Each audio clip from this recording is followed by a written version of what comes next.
មានធ្លាប់ទម្លាប់ស្រុកពីរបស់លោកវិបាដែលលោកតែងតែធ្វើកិច្ចធ្វើការទៅបានសុខបានចម្រើន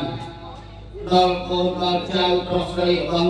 លោកអាចបំណិតមានតែផ្លូវស្រី3នាក់ហើយស្ត្រីនោះសោកទៀតក៏សុខសឹងតែជាស្ត្រីដែលមានខណ្ឌស្លាដោយការស្ពះត្រឹមត្រូវដំណើរចូលមកដល់ដំណើរស្នើការប្រឹក្សាជាការជាមួយលោកវិបាហើយនៅក្នុងឋានៈឱកាសថ្ងៃនេះខ្ញុំបាទក៏បានឃើញវត្តមានរបស់លោកសុខុទ្ធាលោកស្រីសុខុទ្ធាស្វាមីលោកបានមានប្រសាសន៍ថាលោកមុខប្រជឹកទៅមួយឆ្ងាយបើទៅរកស្ត្រីដែលមានវ័យចំណាស់រហូតតែកុំយំបើទៅរកស្ត្រីក្រមុំរវល់គេដើរលេងសប្បាយបើទៅរកស្ត្រីនិមាយលោកថាបាត់លេងប្រហែលធៀងហើយបើទៅរកនាងរវល់ក៏មានការទៀនម៉ាស់